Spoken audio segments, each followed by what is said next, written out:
The repair bay at Outpost Sigma 7 looked like a mechanical graveyard where technology went to either be resurrected or receive a dignified burial. Field Engineer Thomas Morrison, Tank, to everyone who'd ever watched him squeeze his considerable frame into impossibly tight maintenance spaces, surveyed the latest batch of damaged equipment with the weary satisfaction of someone who'd made a career out of making broken things work again. "Another productive day in paradise," he muttered, scrolling through work orders on his portable display. Plasma rifle with a melted firing chamber, hover bike that apparently thinks gravity is optional, and... He paused, studying the final entry. Valen combat armor with comprehensive systems failure. That should be interesting. The woman who'd brought in the armor stood near the intake station, her arms crossed as she watched Tank's preliminary assessment. She looked almost entirely human, except for the elegantly pointed ears that marked her as Valen, and she carried herself with the kind of controlled alertness that suggested either military training or extensive personal combat experience. "Are you Thomas Morrison?" she asked, her accent adding musical notes to standard Galactic.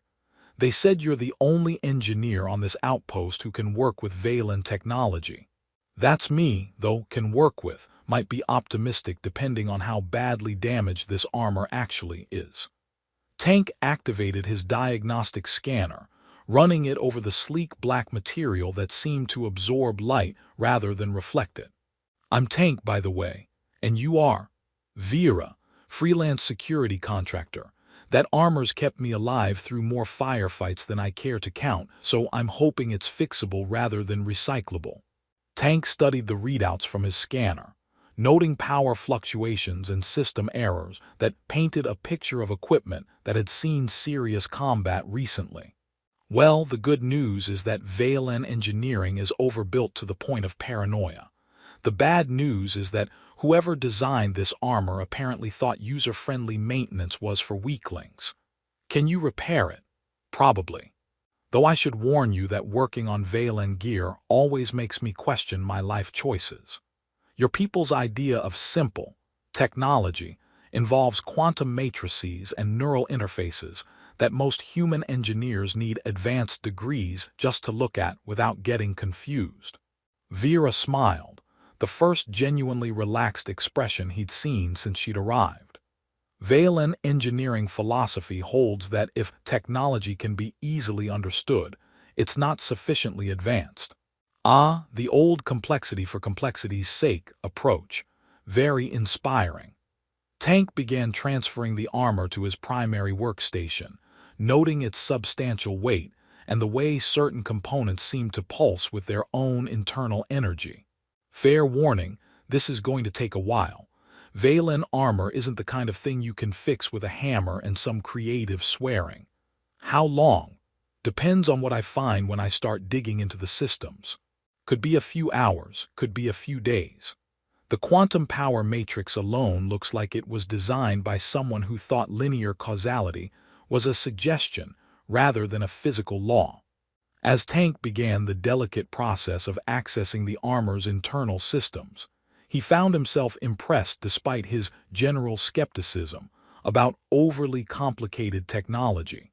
The armor's construction represented a level of material science and engineering integration that made human military equipment look primitive by comparison. "So," he said, carefully removing access panels that revealed circuitry patterns that seemed to shift when he wasn't looking directly at them, "what kind of security work do you do? Private escort, corporate protection, really aggressive pest control, conflict zone reconnaissance mostly, checking on conditions in disputed territories, assessing threats to civilian populations, that sort of thing."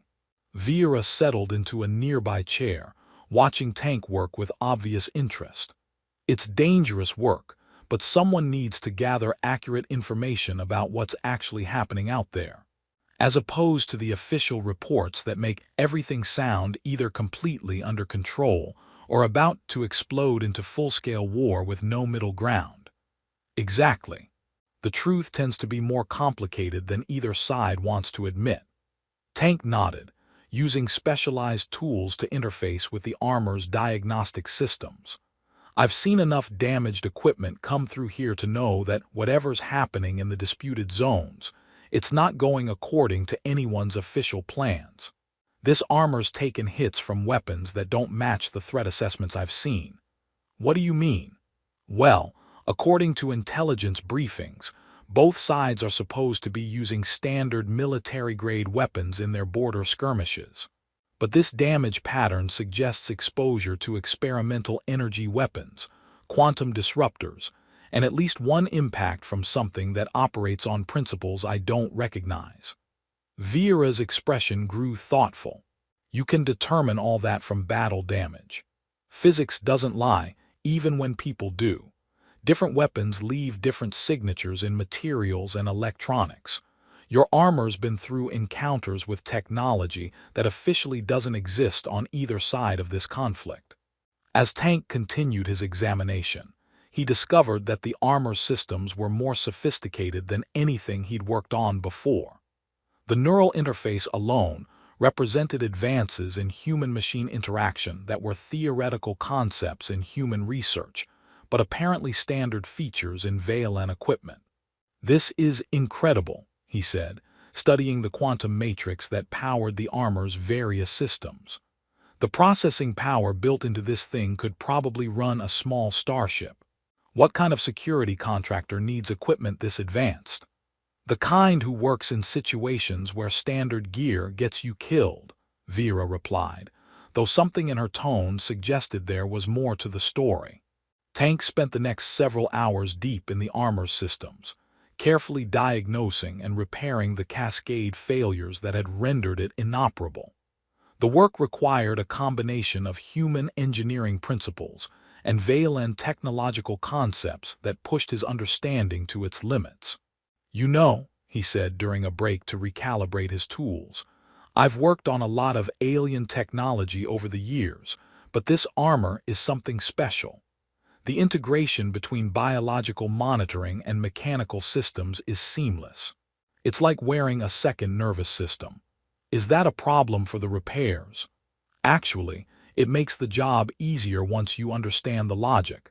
Everything's connected to everything else, so fixing one system tends to improve the others. It's elegant, in a terrifyingly complex sort of way." As Tank worked, he found himself enjoying the conversation with Vera. She asked intelligent questions about the technical aspects of the repairs and demonstrated a surprisingly sophisticated understanding of both engineering principles and military tactics. Her observations about the conflict zones painted a picture of a situation far more complicated than the official reports suggested. "There," Tank said finally, as the armor systems came back online with a harmonic hum that seemed to resonate through the repair bay. "All systems nominal, power matrix stabilized, and neural interface calibrated. Though I should probably mention that during the repair process, I had to update some of the quantum encryption protocols. Your armor should now interface more efficiently with compatible systems." Compatible systems. Valen command networks, communication arrays, that sort of thing. Standard military equipment tends to work better when all the components can talk to each other properly.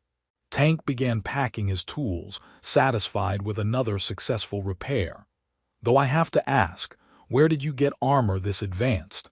This isn't standard military issue, even for special forces." Vera stood and approached the restored armor, running her hand along its surface with obvious relief.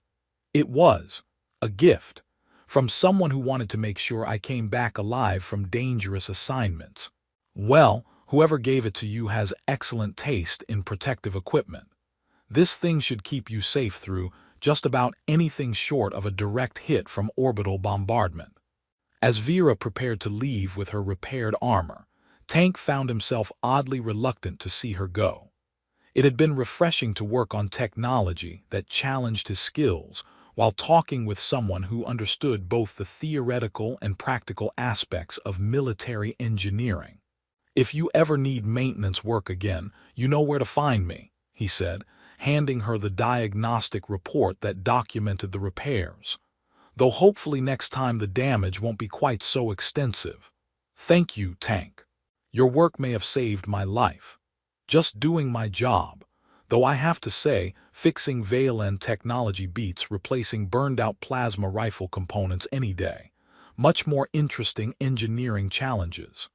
After Vera left, Tank returned to his routine maintenance tasks, unaware that his skilled repair work had triggered protocols built into the armor's quantum matrix, protocols that had been dormant since its creation, waiting for the specific combination of technical expertise and biometric compatibility that would activate ancient bonding mechanisms designed to protect the Valen royal bloodline. He had no way of knowing that Vera was actually Princess Verathani, or that his careful restoration of her armor had automatically enrolled him in systems that would soon make him one of the most strategically important humans in the conflict zone. Sometimes the most momentous events begin with the simple satisfaction of fixing something that was broken.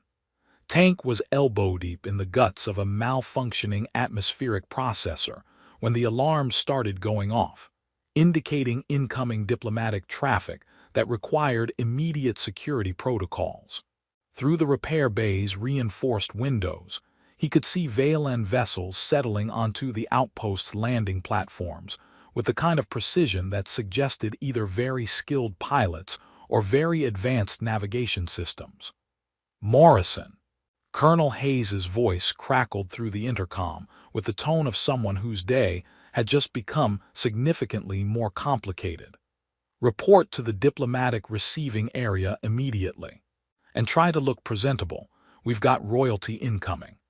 Royalty. Tank looked down at his work clothes, which bore the accumulated evidence of 3 days spent wrestling with alien technology and human stubbornness. Colonel, I'm a grease monkey engineer. I don't think I'm qualified for royal meet-and-greet duties. You're about to find out. Move it, Morrison. Tank hastily cleaned his hands and grabbed a semi-clean uniform from his locker, wondering what kind of diplomatic crisis could possibly require the expertise of a field engineer. The diplomatic receiving area was a formal space that saw little use at a maintenance outpost, but it had been hastily activated with all the ceremony the facility could manage on short notice. The Valen delegation that entered the receiving area was impressive in both size and obvious importance. Royal guards in ceremonial armor flanked a group of individuals whose elaborate robes indicated high political rank. But at the center of the delegation, wearing formal garments that seemed to capture and reflect light in impossible patterns, was someone Tank recognized immediately. Vera, he said, confusion evident in his voice. Actually, she replied with a smile that mixed apology with something deeper. Princess Verathani, daughter of Queen Melthara and heir to the Valen Confederation. I apologize for the deception, Tank, but my reconnaissance work required discretion. Tank felt his brain attempting to process this information and coming up mostly empty. Princess, you're a princess, and I just spent 2 days fixing your armor while complaining about Valen engineering philosophy. You did indeed, and your excellent work has created a situation that requires immediate attention. Princess Vera gestured to one of her advisors, a stern-looking Valen whose ceremonial robes suggested either high political rank or really expensive taste in formal wear. This is Chancellor Velkorin, my mother's chief diplomatic advisor. Engineer Morrison, Chancellor Velkorin said formally, your repair of Princess Verathani's armor has triggered the ancient Kethmaran bond, a consort witness connection that activates when someone successfully restores royal armor to full functionality. The what bond now? Consort witness, Princess Vera explained, her expression mixing embarrassment with determination. It's an old law designed to protect the royal bloodline by ensuring that those who demonstrate skill, loyalty, and trustworthiness in critical moments become permanently connected to our security network. Tank looked around the diplomatic receiving area, noting the expressions of the assembled humans and Valens that ranged from curiosity to barely concealed panic.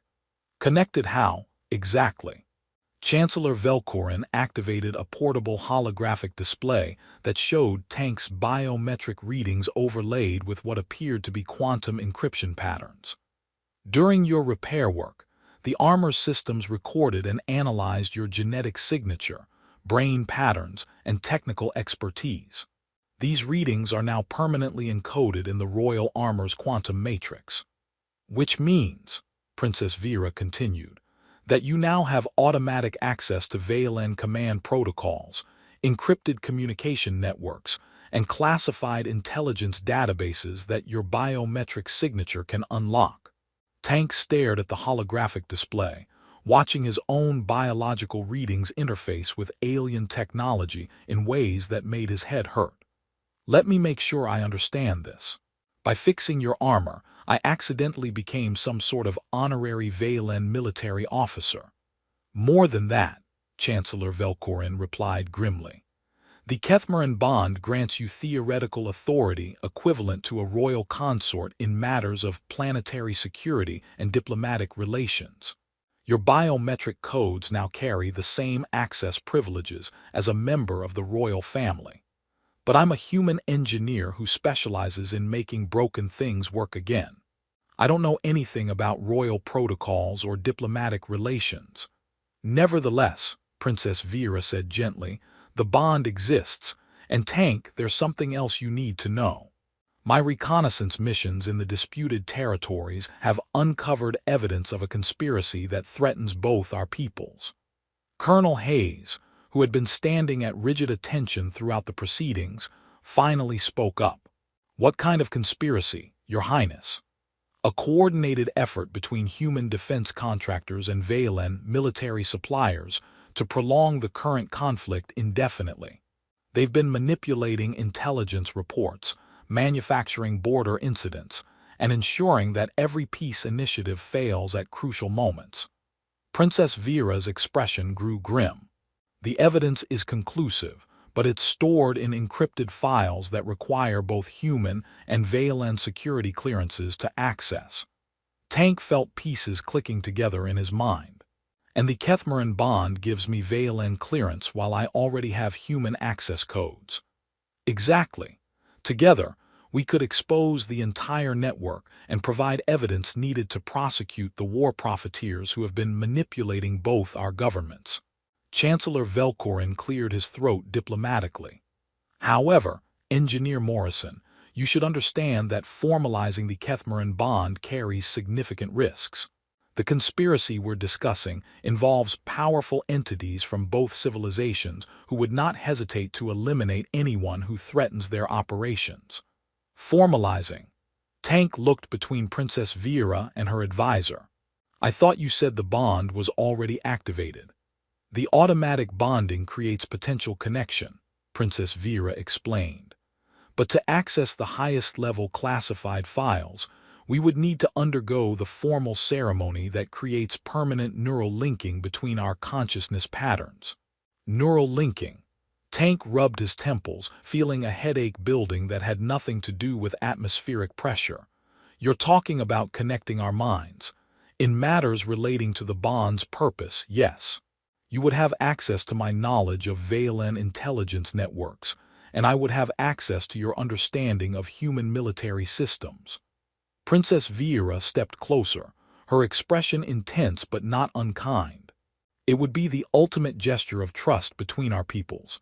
Shared minds, shared knowledge, shared responsibility for ending a conflict that has cost thousands of lives on both sides. Tank looked around the diplomatic receiving area at faces that represented the complexity of interstellar relations. Human military personnel calculating strategic implications, Valen advisors weighing political ramifications, and Princess Vera watching him with an expression that mixed hope with desperate necessity. Your Highness, he said carefully, I need to ask you something directly. When you brought your armor to me for repair, did you know this would happen? I knew the possibility existed, she replied honestly. The Kethmaran protocols are built into all royal armor as a safeguard. But Tank, I chose you not because of any strategic calculation, but because your reputation for integrity and skill suggested you were someone who could be trusted with the responsibility. Even though I'm just a maintenance engineer, especially because you're a maintenance engineer, you fix things that are broken without concern for politics or profit. The conspiracy we're facing exists because too many people in power care more about strategic advantage than about the lives being lost to maintain that advantage. Colonel Hayes activated his communication array, speaking quietly with what Tank assumed were his superiors at military command. When he finished, his expression suggested the conversation hadn't gone well. "Engineer Morrison," the colonel said formally, "I've been instructed to inform you that if you choose to formalize this bond, you'll be operating under joint human-Valen authority with diplomatic immunity and access to resources from both civilizations.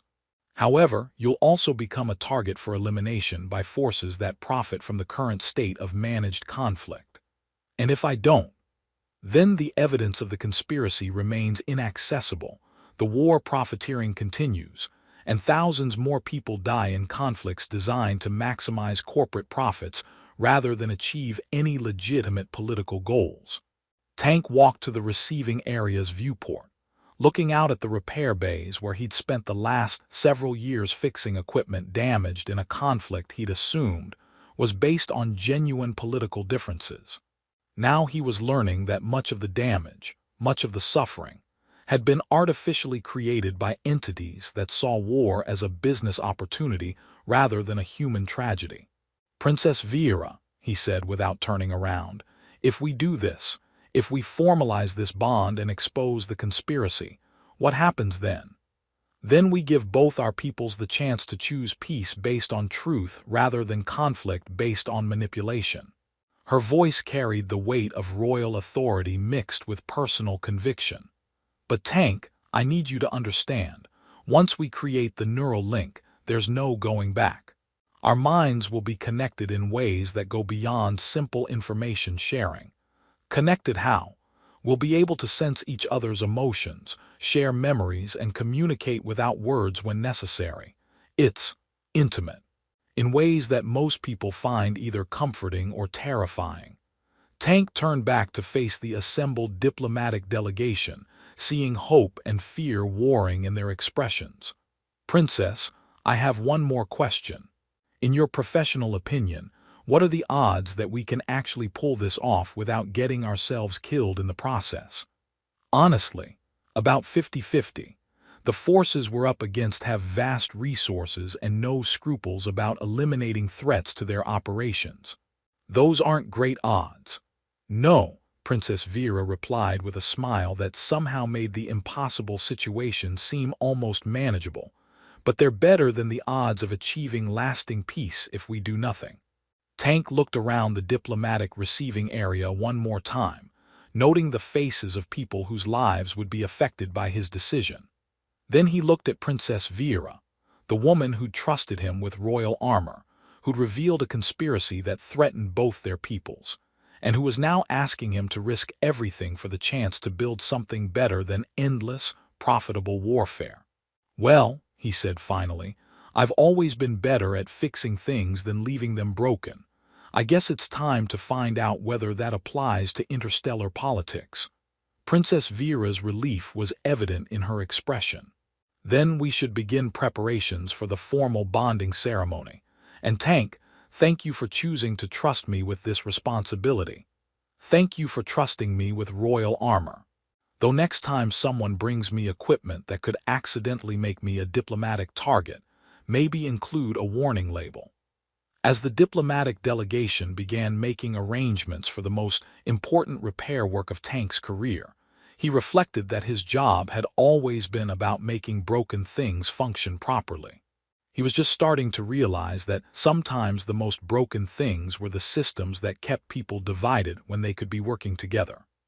The secure briefing room aboard the Valen diplomatic vessel felt like the inside of a crystalline geode, with walls that seemed to pulse with their own internal light, while displaying holographic readouts that made Tank's head spin with their complexity. Princess Vera sat across from him, formal robes replaced by practical clothing that suggested they were now operating under emergency protocols rather than diplomatic courtesy. "Before we proceed with the formal bonding ceremony," she said, activating security fields that hummed with quantum interference, "you need to understand exactly what we're facing." The holographic displays shifted to show intelligence files that painted a picture Tank really didn't want to see. Corporate logos from human space floated alongside Valan military insignia, connected by financial transfer records and communication logs that documented years of coordinated manipulation. "The Meridian Defense Consortium," Princess Vera said, highlighting a cluster of human corporate entities, "has been working with the Valan War Guild to ensure that every peace initiative fails just before reaching successful conclusion. They've been coordinating weapons sales to both sides, manufacturing border incidents, and manipulating intelligence reports to maintain profitable instability." Tank studied the data streams, recognizing patterns that made his engineers' instincts scream warnings. This isn't just war profiteering. This is systems engineering applied to conflict management.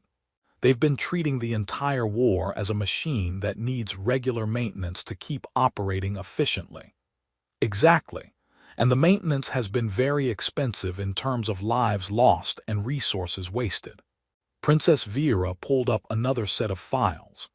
"General Thakmer on our side has been feeding them intelligence about our peace negotiation strategies in exchange for advanced weapons technology that he then uses to justify larger military budgets."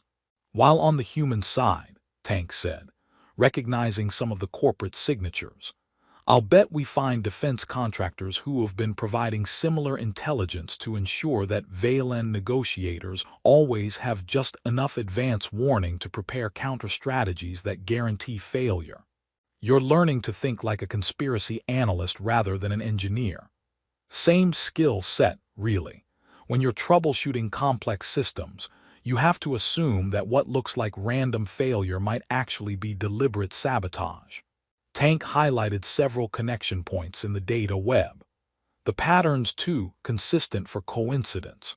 Someone's been very carefully engineering these conflicts to maximize duration and minimize resolution. Princess Vera's expression grew grim as she activated another series of displays. "The neural bonding ceremony will grant us combined access to the highest-level classified files from both civilizations. But Tank, once we access those files, will have perhaps hours before the conspiracy realizes we've uncovered their operations. What happens then? Then they attempt to eliminate us before we can release the evidence. And given the resources they control, that attempt will likely involve significant firepower and absolutely no regard for collateral damage." Tank leaned back in his chair, processing the implications. "So our timeline is: undergo neural bonding, access classified files, compile." The complicated version involves navigating Valan bonding protocols that your human nervous system wasn't designed for, interfacing with quantum-encrypted databases that might react unpredictably to mixed-species access, and coordinating the simultaneous release of evidence to oversight bodies in both civilizations, while under active attack by forces that include military-grade assets from our own governments. Tank rubbed his temples, feeling the weight of responsibility settling around him like gravity from a much larger planet. "Princess, I have to ask, how certain are you that this conspiracy is real, and not just the kind of coincidental patterns that paranoid minds tend to find in complex data?" "Watch this," she said, activating a communication log that showed real-time coordination between supposedly opposing forces. 3 days ago, human forces conducted a surprise raid on Valan Supply Depot 7. The raid was repelled with exactly the right amount of casualties to justify increased military spending on both sides, and the timing coincided perfectly with budget hearings in both our governments. The casualties were planned, down to the individual level. The forces involved were specifically chosen to ensure maximum emotional impact with minimal strategic value. Families lost loved ones so that defense contractors could argue for larger budgets to prevent future tragedies. Tank stared at the data, feeling sick as he realized the implications. They're not just profiting from war, they're farming human suffering for quarterly earnings reports. And they've been doing it for years, while our governments think they're making independent decisions based on legitimate intelligence.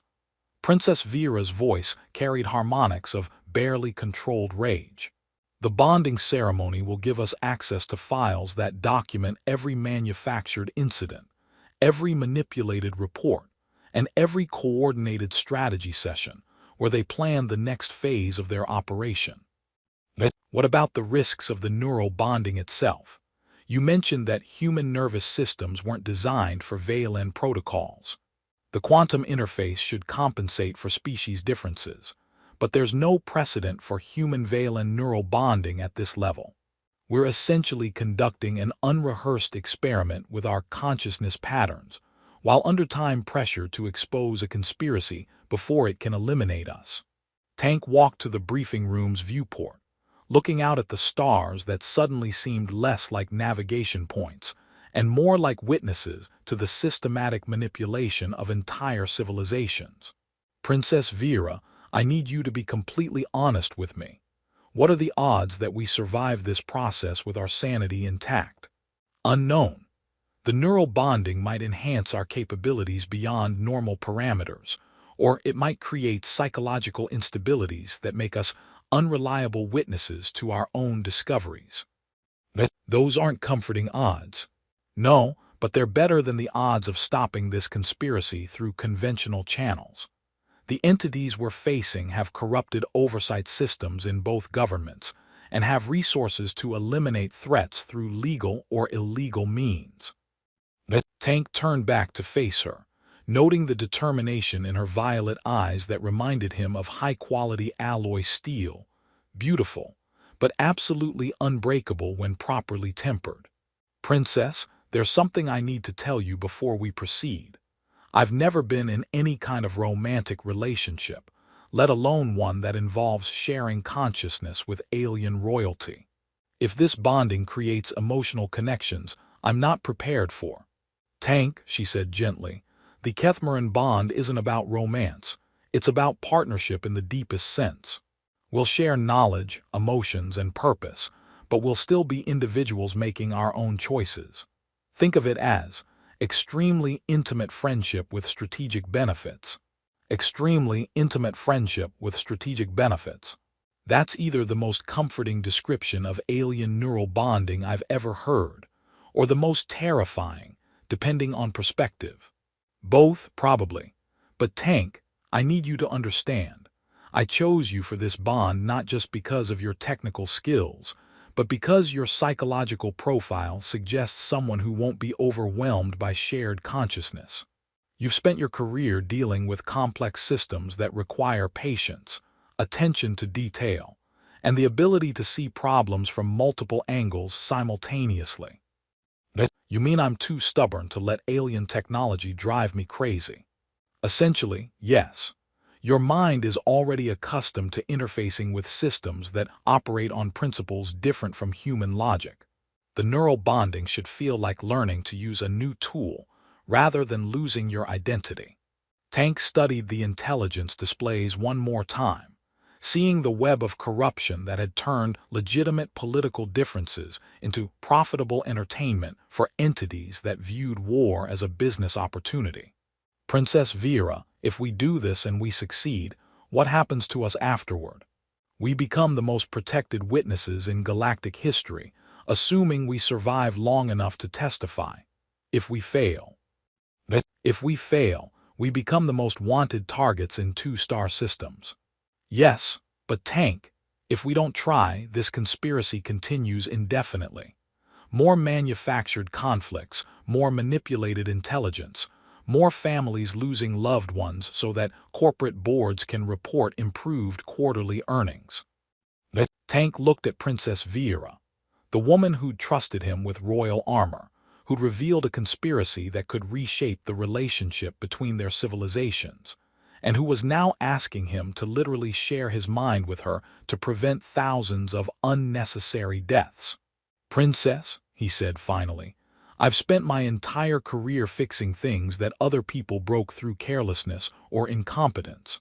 I guess it's time to find out whether that skill set applies to fixing civilizations that other people broke through deliberate malice. Then we should begin preparations for the bonding ceremony. And Tank, whatever happens during the neural linking process, remember that we're doing this to give both our peoples the chance to choose their own futures, instead of having them manipulated by entities that see them only as profit centers." As they prepared for the most important repair work of Tank's career, he reflected that his job had always been about understanding how complex systems were supposed to function and fixing them when they didn't. He was just starting to realize that the most complex system he'd ever encountered was the relationship between civilizations that had been carefully broken to serve someone else's interests. The formal Kethmaran bonding ceremony took place in Outpost Sigma-7's most heavily shielded facility, the main engineering bay, where Tank had spent countless hours fixing broken equipment. The irony wasn't lost on him that his most important repair job would involve mending the relationship between two civilizations, while literally connecting his consciousness to alien royalty. "Are you ready for this?" Princess Vera asked, her hands resting on the quantum interface array they'd constructed using components from her royal armor and Tank's most sophisticated diagnostic equipment. "I'm about as ready as someone can be for having their brain rewired by alien technology while exposing a galactic conspiracy," Tank replied, trying to inject humor into a situation that felt like standing on the edge of a dimensional rift.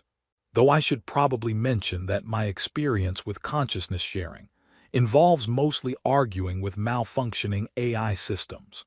The neural bonding won't erase your individual personality," Chancellor Velkorin assured them, monitoring the quantum field generators that would facilitate the connection. "It creates a bridge between minds while maintaining personal autonomy and distinct identity patterns. Think of it as installing additional processing capacity, rather than replacing your existing systems. Think of it as installing additional processing capacity, rather than replacing your existing systems," Princess Vera added with a smile that made the impossible situation seem almost manageable. "Though I should warn you that Valen thought patterns operate on quantum principles that might feel unusual at first." "Unusual how? Are we talking mildly disorienting, unusual, or existential crisis unusual?" "More like suddenly understanding 17-dimensional mathematics while simultaneously experiencing synesthetic poetry unusual. But you'll adapt quickly." Tank looked at the improvised bonding apparatus they'd assembled, a hybrid of Valen royal technology and human engineering that probably violated several safety protocols from both civilizations. "You know, when I took this job, the most dangerous thing I expected to encounter was accidentally electrocuting myself while fixing plasma conduits. And now you're about to voluntarily electrocute yourself while connecting your consciousness to alien royalty in order to expose an interstellar conspiracy," Princess Vera observed. "It's been quite a career progression." The quantum interface hummed to life as Tank placed his hands on the human-compatible neural contacts, while Princess Vera interfaced with the Valen consciousness matrix built into her armor. The connection began gradually, a tingling sensation that built into full synaptic integration as their neural patterns synchronized. "I, Thomas Morrison," Tank said as the ancient protocols required, "accept the bond of Kethmaran with Princess Verathani, knowing that this choice will intertwine our minds across all challenges to come." "And I, Princess Verathani," she replied, her voice carrying harmonics that resonated directly in Tank's enhanced consciousness. Confirm the bond of Kethmarin with Thomas Morrison, accepting him as partner in knowledge, purpose, and the defense of truth against those who would corrupt it for profit. The neural linking activated with a sensation that Tank's brain could only interpret as controlled lightning, mixed with the feeling of suddenly remembering everything he'd ever forgotten. Princess Vera's consciousness touched his own, not invasive, but like discovering a part of himself that had been missing without his knowledge. Knowledge flowed between them. Her memories of growing up with the burden of royal responsibility, his experiences maintaining the equipment that kept frontier outposts functional. Her understanding of interstellar politics merged with his practical knowledge of how complex systems actually worked, creating a shared perspective that neither could have achieved alone. But more than information, Tank could feel her emotions. The loneliness of carrying secrets that could affect entire civilizations, the determination to break cycles of artificial conflict, and underneath it all, genuine respect for the human engineer who'd fixed her armor without knowing he was handling royal equipment. The bonding process triggered automatic access protocols throughout both civilizations' intelligence networks. Classified files unlocked themselves as their combined biometric signatures activated security clearances that had been designed to require exactly this kind of dual-species authorization. Tank, Princess Vera's mental voice carried frequencies that bypassed his auditory system entirely. Can you access what I'm accessing? Through their shared neural link, he could see the intelligence files that documented years of systematic manipulation. Communication logs between defense contractors and military suppliers. Financial records showing coordinated weapons sales designed to maximize conflict duration. Operational plans for manufacturing incidents that would derail peace negotiations at crucial moments. The Nexus protocols, Tank said, recognizing the overall strategy that connected dozens of seemingly separate operations. They've been treating interstellar politics like a complex machine that needs regular maintenance to keep producing the desired output. Profitable conflict with controlled escalation parameters, Princess Vera added through their link. They've been engineering wars the same way we engineer starships, with careful attention to efficiency, resource management, and long-term operational sustainability. The evidence was overwhelming. Decades of coordinated manipulation that had kept both civilizations locked in cycles of managed hostility, while corporate entities profited from arms sales, reconstruction contracts, and intelligence brokerage.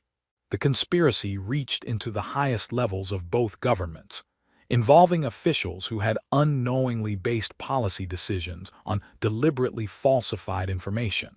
But their investigation triggered automatic alerts throughout the intelligence networks. Warning, came the voice of Outpost Sigma-7's AI. Unauthorized access to classified databases detected. Security protocols activated. Through the base's communication systems, they could hear alarms beginning to sound as the conspiracy realized that their most protected secrets had been exposed. In the engineering bay, Colonel Hayes began receiving urgent communications as evidence cascaded through official channels faster than any suppression effort could contain it. They know we found them, Princess Vera said through their neural link. Then we need to make sure this evidence reaches people who can act on it before they can eliminate us, Tank replied, their shared consciousness allowing instantaneous communication and decision-making.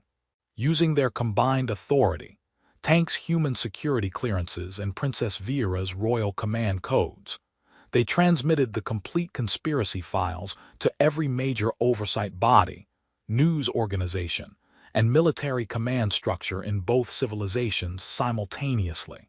The information spread through quantum communication networks at faster-than-light speeds, making suppression impossible. The response was immediate and explosive. On both sides, military commanders began arresting the conspirators identified in the intelligence files. Corporate entities found their assets frozen as investigators moved to unravel networks that had operated with impunity for decades. Politicians who had based careers on manipulated intelligence faced immediate calls for resignation and criminal investigation. External attack imminent, announced the base AI as proximity alarms indicated incoming hostile craft. All personnel to defensive positions. Through their shared consciousness, Tank and Princess Vera could coordinate responses with unprecedented precision. Their neural link allowed them to anticipate attack patterns, coordinate defensive systems, and communicate tactical information faster than conventional methods would allow. The assault came from multiple directions. Corporate security forces attempting to eliminate the witnesses, while Valen separatists tried to prevent contamination of royal bloodlines through alien bonding. But the attackers had underestimated what two minds working in perfect coordination could accomplish. Tank's engineering expertise combined with Princess Vera's tactical training allowed them to turn the outpost's maintenance systems into defensive weapons. Plasma conduits became energy projectors, atmospheric processors became chemical deterrents, and the quantum communication array became a jamming system that disabled attacking craft's navigation computers. "You know," Tank said aloud as they coordinated countermeasures against the assault, "when I imagined my first shared consciousness experience, I didn't picture it involving quite this much combat engineering." The bonding ceremony traditionally involves less gunfire, Princess Vera agreed, using her royal command codes to activate Valen defensive systems that had been hidden in the outpost structure. "Though I have to admit, your approach to improvised weapons systems is quite creative." The battle raged for several hours, but the conspiracy's forces were ultimately overwhelmed by the evidence Tank and Princess Vera had released. As news of the corruption spread, loyalist forces from both civilizations arrived to protect the witnesses whose testimony would be crucial for prosecuting the war profiteers. 6 months later, engineer consort Thomas Morrison stood in his new workshop aboard the Valen diplomatic vessel Harmony's Edge, reviewing refugee resettlement reports, while his wife worked on trade agreements that would have been impossible under the old system of artificial conflict. The neural bond had evolved beyond its original purpose, becoming less about shared intelligence and more about shared perspective. They could still access each other's knowledge when necessary, but more importantly, they could approach complex problems from both human and Valen viewpoints simultaneously. "Any regrets about leaving the simple life of equipment maintenance?" Princess Vera asked, joining him at the workshop's observation window, where stars wheeled in patterns that their shared consciousness could appreciate in ways neither species could achieve alone. "Well," Tank said thoughtfully, "I do miss the days when the most complicated repair job involved fixing plasma rifles that had been used as improvised hammers. There's something appealingly straightforward about problems that can be solved with the right tools and sufficient applied stubbornness. As opposed to negotiating interstellar trade agreements while neurally bonded to alien royalty, whose people's idea of simple technology involves quantum matrices that make my diagnostic equipment look like stone tools. The quantum matrices aren't that complicated once you understand the underlying principles. Princess, I love you dearly, but your people's definition of simple would give most human engineers nervous breakdowns. Last week I watched one of your technicians casually reprogram a starship's navigation computer using what looked like interpretive dance. That was artistic expression combined with quantum field manipulation. Very efficient once you develop the proper rhythm." Tank pulled her closer, marveling at how natural it felt to share consciousness with someone whose people he'd been trained to see as technologically incomprehensible. "You know, when I joined the engineering corps, I thought the most exotic relationship I'd ever have would be dating someone from a different colony world. And instead, you're neurally bonded to alien royalty, while serving as joint coordinator for the largest corruption investigation in galactic history. It's been quite an adjustment, though I have to say, the neural linking has some unexpected benefits. For instance, I never have to wonder whether you actually understand my technical explanations or you're just being polite. Your technical explanations are genuinely fascinating, Princess Vera confirmed through their mental connection. Though your tendency to anthropomorphize malfunctioning equipment remains endearing rather than scientifically accurate. That plasma conduit was definitely having attitude problems. Don't let shared consciousness convince you otherwise. As they stood together watching ships travel through quantum corridors that made conventional space travel seem primitive, Tank reflected on the strange turns his life had taken. He'd started as an engineer trained to fix broken machines, but the neural bond with Princess Vera had taught him to fix broken systems, including the relationships between civilizations that had been carefully corrupted to serve other people's interests. The conspiracy they'd exposed had been completely dismantled, its architects facing justice, while the artificial conflicts they'd maintained gave way to genuine cooperation. Trade routes now carried goods and cultural exchange instead of weapons and propaganda, while joint oversight committees ensured that future disagreements served diplomacy rather than corporate profit margins. "There's something I should tell you," Princess Vera said, her mental voice carrying harmonics of anticipation mixed with concern. "I'm listening. The quantum resonance patterns from our neural bonding have been unusual. According to the Royal Archives, bonded pairs who achieve true consciousness integration can influence quantum probability fields in ways that affect large-scale events." Tank considered this revelation. So not only did we accidentally become the most important diplomatic couple in galactic history, we might also be developing the ability to influence reality through shared willpower. The theoretical framework suggests that possibility, yes. The archives mention bonded pairs whose decisions seem to trigger cascade effects that reshaped political landscapes across multiple star systems. "Well," Tank said with a grin, "if we're going to accidentally develop reality-altering consciousness powers, we'd better make sure we use them responsibly. The last thing the galaxy needs is two people with shared neural patterns and the ability to fix problems by thinking about them really hard." Agreed.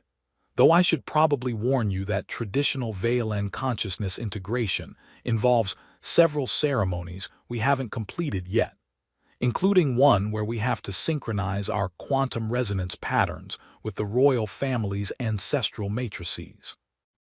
Ancestral matrices, quantum resonance synchronization. Tank nodded slowly. "You know, 6 months ago I would have asked whether you were making this up. Now I'm just wondering whether I need to pack special tools for interfacing with interdimensional family trees." The ancestral matrices are actually quite welcoming to properly bonded consciousness pairs, though they do have strong opinions about engineering techniques that violate quantum mechanical principles. I'll try to keep my reality-defying repair methods to a minimum during family introductions.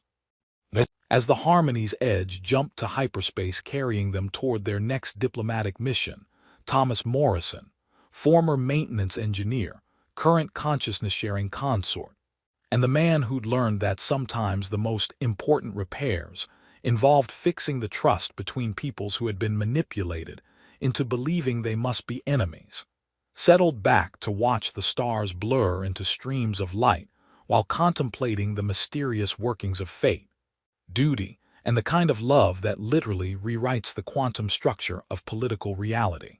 He'd always been good at fixing broken things. He just never imagined that his most important repair job would involve mending the relationship between civilizations by sharing his consciousness with someone whose definition of simple technology included devices that operated on principles he was still learning to understand.